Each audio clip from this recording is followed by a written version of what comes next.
Hey guys, imagine yourself stepping back hundreds of years into a world that feels at once familiar and strange. You push open a creaking wooden door, and the smell of smoke and earth greets you. You are not entering a grand hall or a comfortable cottage with neat rooms. No, you are stepping into the single, crowded space that a peasant family calls home. One room, that is all. But inside, it beats the rhythm of an entire life. You pause at the doorway, taking it in, and slowly your eyes adjust to the dimness. The walls are rough, built of timber, wattle, and daub. They do not shine or impress. They simply hold out the rain and cold as best as they can. The roof is low and heavy with thatch, tufts of straw hanging down like ragged hair. The air is thick with the smoke of the hearth that never truly leaves the room, because there is no chimney to guide it upward.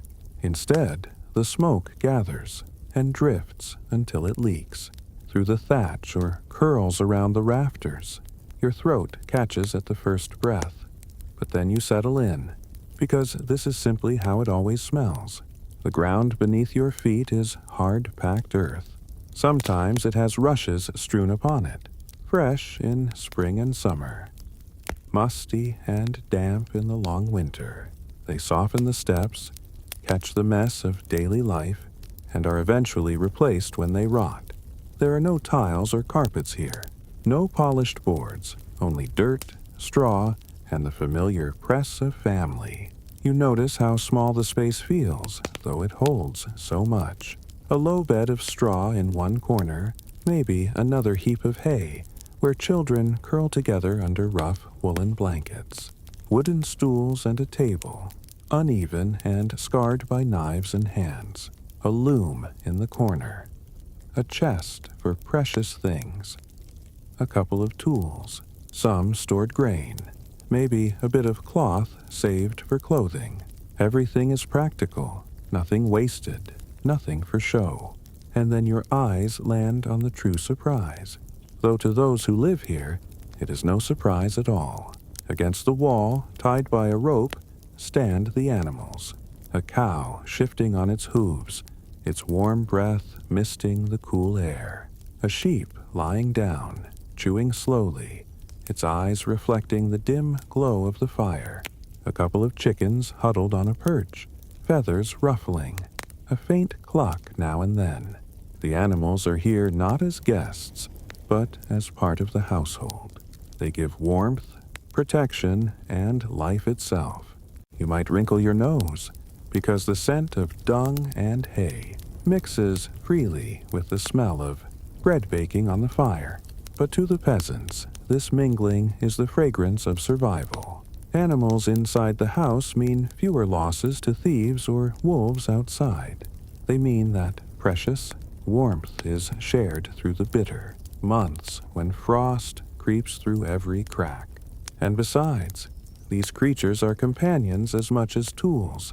Families know them, speak to them, even depend on their presence at night. Now you glance toward the hearth. A low fire burns there, its smoke rising lazily, its heat the very center of this small universe. The fire is not just for cooking, it is for living. At night, its embers are banked carefully so they do not go out. To wake to a cold hearth would mean shivering and labor, striking flint, coaxing flame, losing hours of comfort. And so, people cluster around the hearth, share their food, their stories, their warmth. In this room, the hearth is the heart, pulsing quietly even while everyone sleeps. Look again at the family here. A father worn from the fields, a mother whose hands are calloused but steady, children curling close together, already half asleep. They all share this one room, this one air. Privacy does not exist. If one coughs, all hear it. If the baby cries, all wake. If the father shifts in his sleep, the animals stir too, and the whole room seems to sigh as one body. Life is close, pressed together by necessity, and you can almost feel how bonds are forged in this nightly closeness. For you, standing in the doorway, it may feel cramped, but for them, this room is the world. It is where birth takes place, where death sometimes visits, where laughter echoes after a good harvest, where tears fall in hard years. The very walls seem to carry memories of every breath taken inside them. You are walking not into poverty alone, but into a life where every inch of space is alive with meaning. Imagine now, as the night deepens, the fire softens to a glow. The cow shuffles, then settles. The sheep stops chewing, closes its eyes. The family murmurs a last few words, maybe a prayer, maybe a joke, maybe nothing at all. And slowly the sounds of the day fade, leaving only the breathing of humans and animals mingled together. A room of one, but filled with many. And as you picture yourself lying on the straw, the rough blanket drawn over your shoulders, the smell of earth and smoke and beasts in your nose, you feel it. The closeness, the security, the fragile comfort of survival. This is the life of a peasant's night, where every heartbeat shares the same roof. One room, many lives. The glow of the hearth pulls your gaze, and soon you realize that this small circle of flame is far more than a place to cook food. In a medieval peasant's home, the fire is the center of life. The walls may lean, the roof may sag, the floor may stay forever damp, but as long as the fire burns, the household feels alive. Without it, the cold would creep in, hunger would gnaw, and spirits would falter. With it, the family gathers, the animals shift closer, and the night feels less endless. You picture yourself sitting near that hearth now, on a low stool perhaps, your knees bent awkwardly, the smoke finding its way into your eyes. There is no chimney to guide it neatly out. Instead, the smoke swirls, clings to your hair, stings your throat. You cough softly, and then you simply endure, as everyone does. You realize that people here have lived their entire lives breathing in this smoky air, and to them it is normal. For you, it feels heavy, but slowly it becomes part of the rhythm of the night. The fire crackles, fed with scraps of wood, twigs gathered from hedges, and sometimes even dried dung, pressed into little cakes that burn slowly when wood is scarce. The smell is sharp but strangely steady, and it lingers in your clothing long after you leave the hearth. Every scrap of fuel is precious. Every flame is carefully tended. Children are taught early to mind the fire, to keep embers glowing even when sleep beckons. To let it die means starting again with flint and tinder, a labor that can take hours if the night is damp.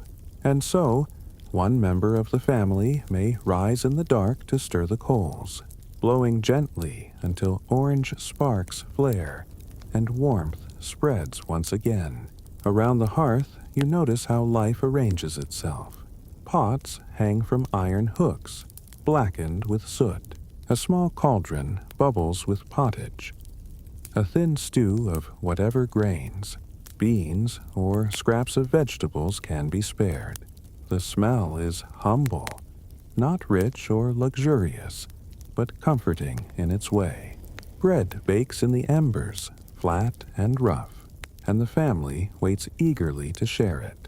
This fire does not only warm, it feeds, and in its heat lies the hope of surviving another day. Think about the way people cluster here. The father might mend a tool by the flickering light, sharpening a blade that has dulled in the fields. The mother weaves or spins, her fingers steady even in the gloom. Children listen, wide-eyed, as stories drift across the flames. Tales of saints and spirits, of battles long past, of lessons meant to guide them. Sometimes neighbors visit, and the circle widens, laughter spilling into the smoky air. At other times, silence reigns, only the crackle of wood and the breathing of animals filling the darkness. The hearth also shapes the rhythm of sleep.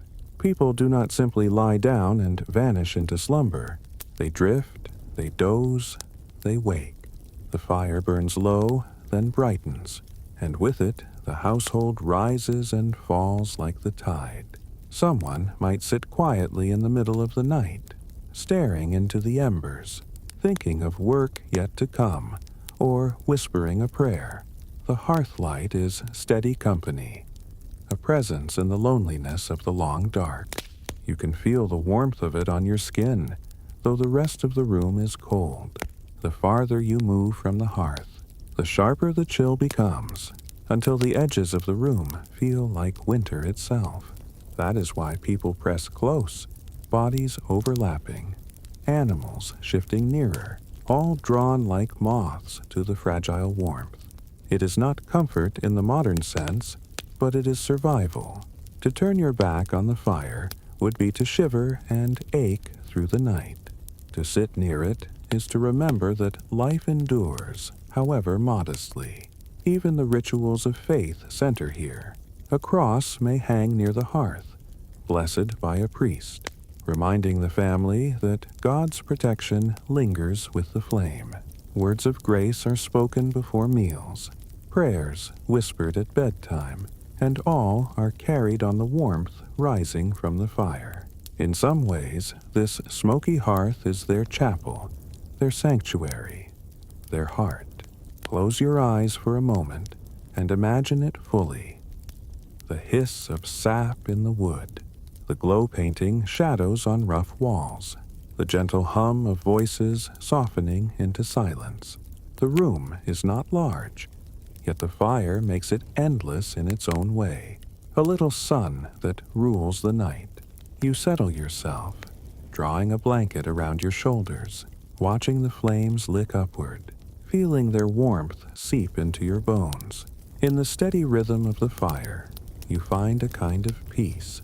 And as the household drifts toward sleep, the fire remains a quiet guardian, burning low but steady. Outside, the wind howls, frost creeps across the fields, and the world feels vast and dangerous.